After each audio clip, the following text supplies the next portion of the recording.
ये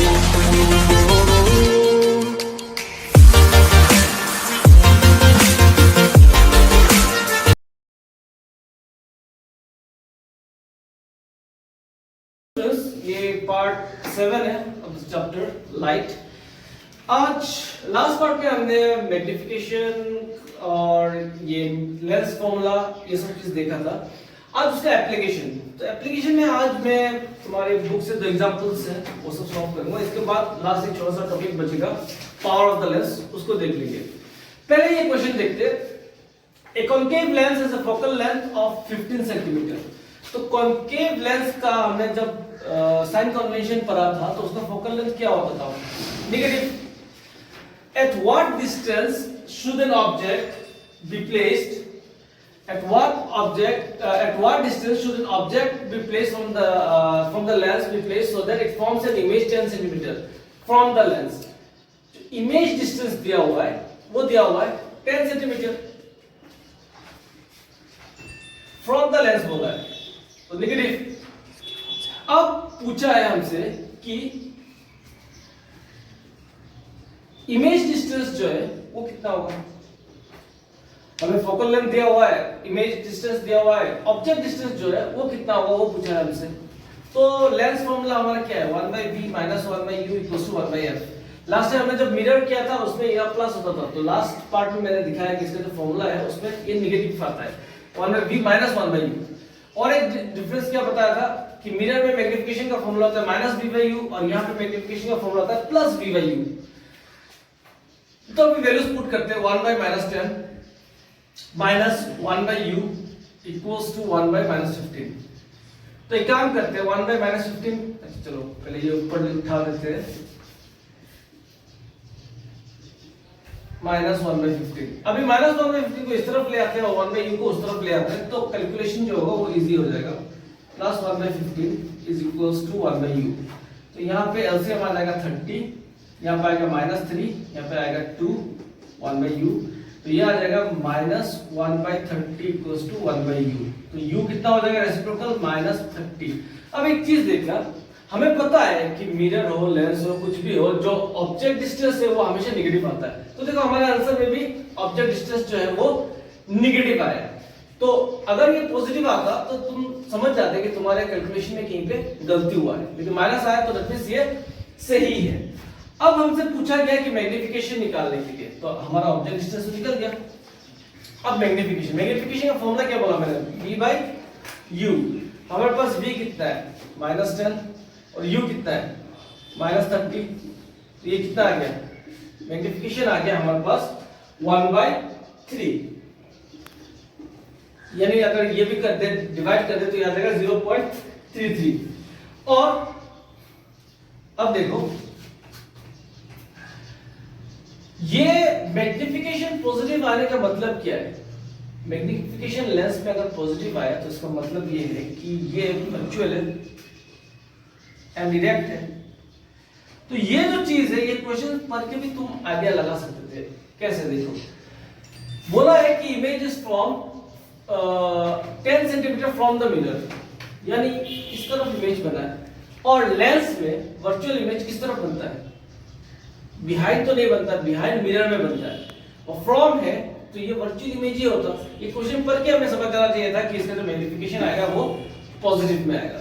तो इसलिए लेंस और मिरर के जो न्यूमेरिकल्स होते हैं उसमें मिस्टेक करने का चांसेस बहुत कम होता है, क्योंकि क्वेश्चन पढ़ के हमें समझ में आ जाता है कि आंसर जो है वो नेगेटिव आएगा या पॉजिटिव आएगा। और एक एग्जांपल दिया है, चलो अभी वो एग्जांपल करते हैं। ओके, नाउ ये एग्जांपल 10.4 है तुम्हारे बुक का। इस पे दिया हुआ है कॉन्वेक्स लेंस है जिसका ऑब्जेक्ट का हाइट दिया हुआ है, फोकल लेंथ दिया हुआ है। तो ऑब्वियसली कॉन्वेक्स लेंस है तो फोकल लेंथ हमने क्या लिया? पॉजिटिव लिया। और ऑब्जेक्ट का डिस्टेंस दिया हुआ है। हमसे पूछा गया है कि इमेज का डिस्टेंस निकालो, v निकालने के लिए बोला है, इमेज का साइज निकालने के लिए बोला है और मैग्निफिकेशन निकालने के लिए बोला है। तो पहले ये जो दो गिवन कंडीशन है f और u दिया हुआ है, हम लोग इससे v निकाल सकते हैं। कैसे? हमारा फॉर्मूला यूज करते हैं 1/v - 1/u = 1/f। तो 1/v तो वैसे ही रहेगा, 1/u मतलब 1/-15 = 1/10। तो 1/v + 1/15 = 1/10। तो 1/v = 1/10 माइनस 1/15, तो 1/v equals to 30, 10 3 is 30, 15 2 is 30, तो 1/v इक्वल्स टू 1/30, तो v हमारा कितना आ गया 30। तो पहला वाला तो हमें निकल गया कि इमेज डिस्टेंस जो है वो 30 सेंटीमीटर है।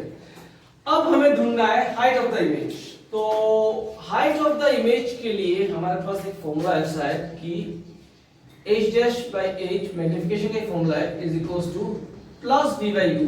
ये मिस्टेक मत करना, मिरर में होता है माइनस v बाय u और लेंस में होता है प्लस v बाय u। तो h डैश निकालना है तो h डैश नहीं पता, हम लोग सिर्फ फॉर्मूला का ये पार्ट पे देखेंगे कि इसी से तो निकल जाएगा हाइट ऑफ द इमेज। तो h डैश नहीं पता, h कितना दिया हुआ है क्वेश्चन में 2 दिया हुआ है 2, v हमने अभी निकाला 30 और u दिया हुआ था -15, तो 15 2 जा 30, तो h डैश इक्वल्स टू क्या हो जाएगा 2 2 जा 4 -4 क्यों आया? क्योंकि ऑब्वियसली रियल इमेज है तो इन्वर्टेड आया, तो इसलिए जो हमारा इमेज डिस्टेंस आया वो क्या आया, वो नेगेटिव आया। और क्वेश्चन में क्या पूछा गया हमसे, मैग्नीफिकेशन निकालना, m equals to v by u। तो v क्या है 30, u क्या है -15, तो ये आ जाएगा -2, माइनस है तो ये क्या है रियल है इन्वर्टेड। ये तो चलो हम लोगों को इमेज डिस्टेंस देख के समझ में आ गया था कि ये रियल है इन्वर्टेड है। तो ऐसे करते हैं इस टाइप ऑफ क्वेश्चंस को सॉल्व। तो ऐसा क्वेश्चंस और तुम्हारे एक्सरसाइज में दिया हुआ है और थोड़ा एक्स्ट्रा क्वेश्चन मैं ग्रुप में दे दूंगा, वो सब तुम लोग कर लेना। कुछ डाउट हो तो ग्रुप में भेज सकते हो या फिर कमेंट सेक्शन में लिख सकते हो। अभी एक छोटा सा टॉपिक बचा हुआ है इस चैप्टर का और वो है पावर ऑफ द लेंस। तो अभी देखते हैं power of the lens. Okay, power of a lens. Now what is power of a lens? It is defined as the reciprocal of the focal length expressed in meters. तो power is equals to 1 by focal length provided focal length जो है वो metre में दिया हुआ है। अब एक चीज देखना, तुम्हें जब क्वेश्चन दिया होगा रहेगा तो तुम्हें पूछेगा कि पावर निकालो और फोकल लेंथ जो है उसको सेंटीमीटर में दिया हुआ रहेगा। अगर सेंटीमीटर में दिया हुआ रहेगा, मान लो 3 सेंटीमीटर दिया हुआ है, तो तुमने डायरेक्ट अगर 1/3 से निकाल लिया तो वो गलत हो जाएगा। क्यों? क्योंकि फोकल लेंथ जो है वो हमेशा मीटर में होना चाहिए, तभी पावर निकलता है। और पावर का जो ऐसा यूनिट है वो है डायोप्टर, वो है डायोप्टर। तो what is 1 dioptre? 1 dioptre is the power of a lens when its focal length is how much? 1 meter. एक लेंस का पावर 1 डायोप्टर होगा जब उस लेंथ का फोकल लेंथ कितना होगा 1 मीटर। तो ये शायद तुम्हारा क्वेश्चन भी आ सकता है कि डिफाइन 1 डायोप्टर। तो डायोप्टर का डेफिनेशन ये है 1 dioptre of 1 dioptre is the power of a lens whose focal length is 1 metre. अब एक चीज तो तुम्हें पता है कि कॉन्वेक्स लेंस का जो फोकल लेंथ होता है वो होता है पॉजिटिव और कॉन्केव लेंस का जो फोकल लेंथ होता है वो होता है नेगेटिव। तो similarly power of a convex lens is always positive और power of a concave lens is always negative. तो ये था पावर का डेफिनेशन या पावर का जो फॉर्मूला बोल सकते हो। तो ऐसे करके पावर निकलता है, उसको रिलेटेड अगर न्यूमेरिकल आता है तो बहुत सिंपल आता है, सिर्फ ऐसे ही इसको कैलकुलेट करना होता है। तो इसके साथ ये पार्ट और ये चैप्टर मैं यहाँ पे खत्म कर रहा हूँ और एक्स्ट्रा क्वेश्चंस और इसके रिलेटेड कुछ और जो एक्स्ट्रा चीजें हैं वो सब ग्रुप में छोड़ दूंगा और कुछ डाउट हो तो ग्रुप में भेजो या फिर कमेंट सेक्शन में लिखो। तब तक पढ़ाई करते रहो। Bye bye.